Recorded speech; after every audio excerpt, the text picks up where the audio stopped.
ॐ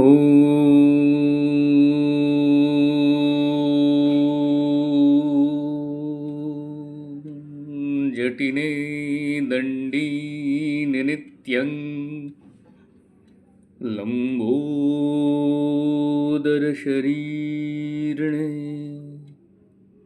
कमण्डलुनिषङ्गाय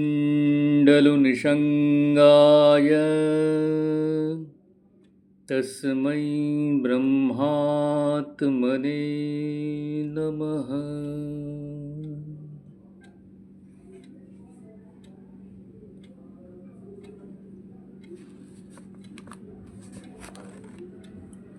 মন্দির পত্রিকা, ষোড়শ বর্ষ নবম সংখ্যা।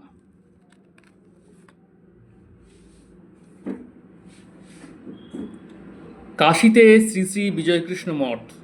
লেখক শ্রী সত্যেন্দ্রমোহন দত্ত। পূজার বন্ধে এবার কাশী যাবার সুযোগ হইয়াছিল। আমার স্ত্রীর গত বৎসর কন্যা বিয়োগের পর মনটা অশান্ত থাকায় তীর্থবাসের জন্য মনটি চঞ্চল হইয়াছিল। দিন কতক থাকার অভিপ্রায়ে জিনিসপত্র এমনভাবে ব্যবস্থা করা হয়েছিল যে কোনো রকম সাংসারিক সুখের ব্যতিক্রম না হয়। মুজফ্ফরপুর হইতে প্রয়াগ প্যাসেঞ্জারে আমরা যাত্রা করলাম। ঠাকুর সমস্ত পথ এত আরামের ব্যবস্থা করিয়া দিলেন, মনে হইল তীর্থযাত্রার সমস্ত অনুকূল ব্যবস্থা তাঁর মনোবাঞ্ছা। আনন্দে মন বিভোর হয়ে বাবা বিশ্বনাথজির রাজত্বে আমরা চললাম। দিন 2:30টার সময় বেনারস ক্যান্টনমেন্টে পৌঁছে দুটি রিক্সা করে, একটিতে মালপত্র ও একটিতে আমরা আরোহণ করে স্বনামধন্য বীরেশ্বর পাড়ের ধর্মশালার জন্য যাত্রা করলাম। বোধহয় অর্ধেক পথ পৌঁছাবার পরেই সামনের মালবাহী রিক্সা থেকে বিছানার মোড়টি হঠাৎ পড়িয়া গেল এবং সঙ্গে সঙ্গে আমাদের রিক্সাটি তার উপর গিয়ে ধাক্কা লাগিল। কিছু উপলব্ধি করিবার পূর্বেই দেখিলাম আমার স্ত্রী রিক্সা থেকে ছিটকে দূরে ধুলাশায়ী হয়েছেন ও আমাদের রিক্সাটি ভেঙে ঝুঁকে রয়েছে। তৎক্ষণাৎ নেমে তাকে তুলতে যাব, দেখলাম পা মুচকে গেছে, হাঁটু ছিন্ন, ডান হাত অবশ।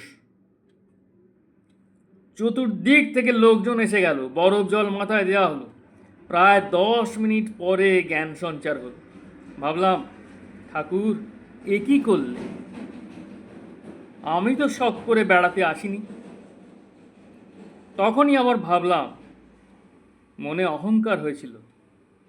ঠাকুর সব রকম আমাদের সুবিধা করে চলেছেন, সেই জন্য এই জব্দটি করলেন।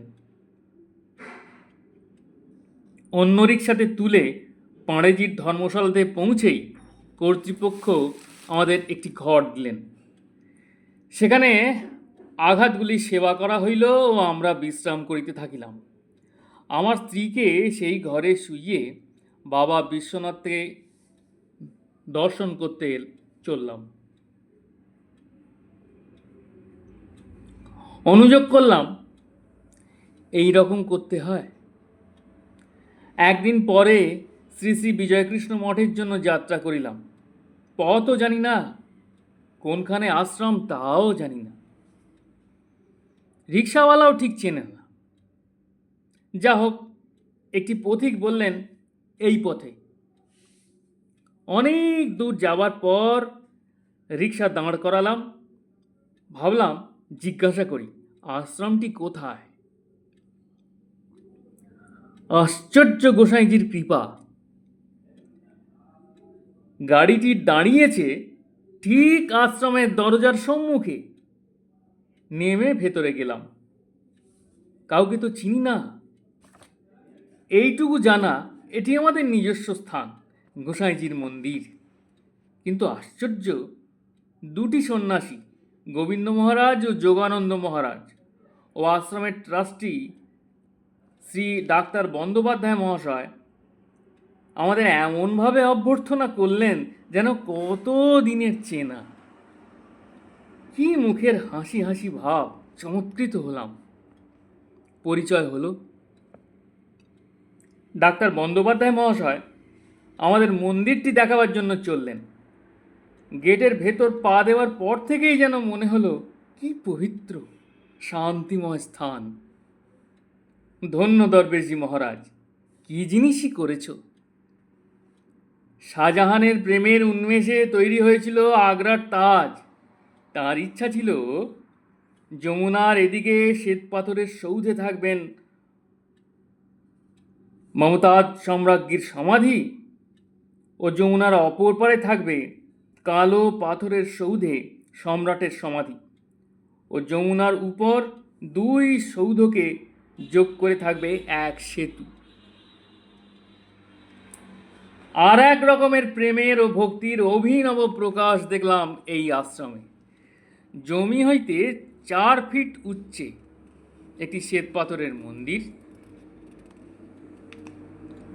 চতুর্দিকে দালান ও সামনের ঘরের মধ্যে প্রভুপাদ গোস্বামীজির মর্মর বিগ্রহ।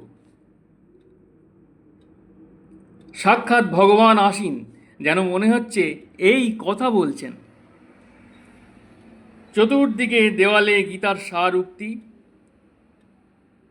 সব দেওয়ালে শ্বেতপাথরের ফলকে লেখা। এমন সব শ্লোক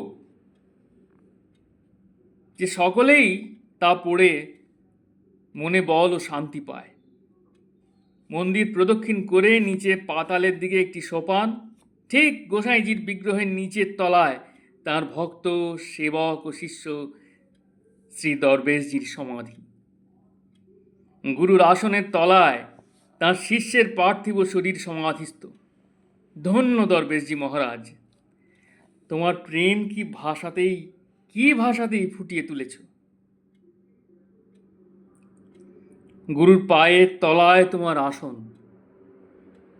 অবাক হয়ে গেলাম, কি কবিত্বই এই পাথরে গেঁথে রয়েছে।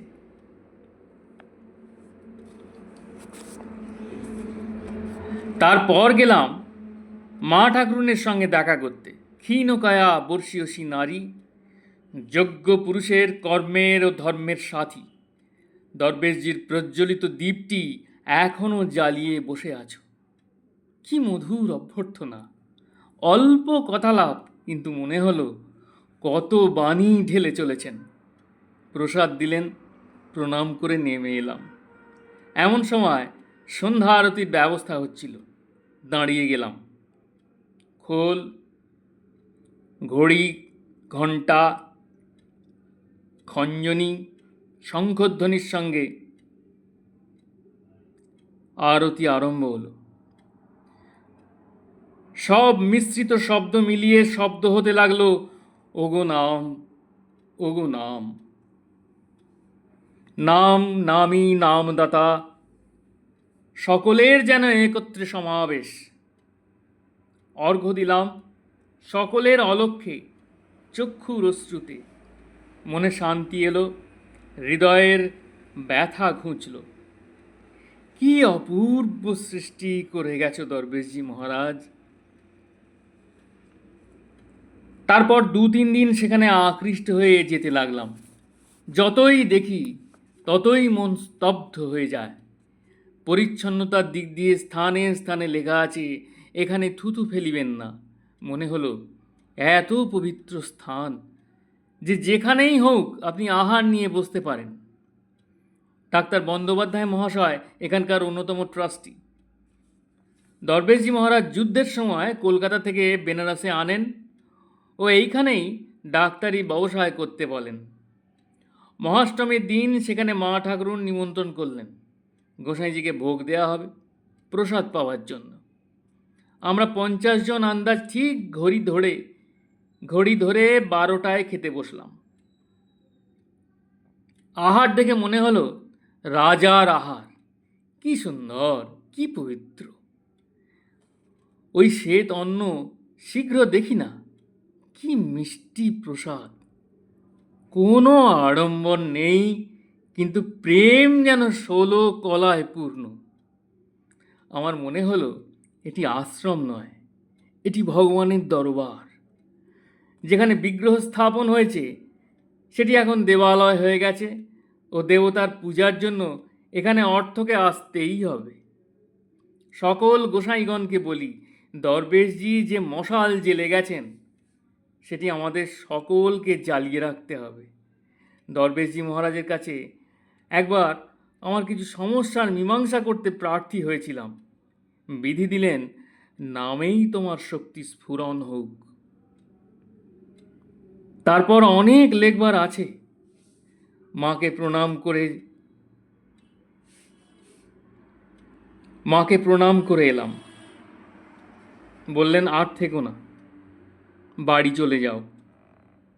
চলে এলাম, কিন্তু মনে ওগো নাম, ওগো নাম, জয় নাম, জয় নাম এখনো ধ্বনিত হচ্ছে।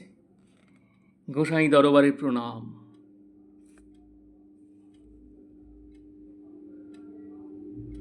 জয় গুরু, জয় গুরু, জয় গুরু,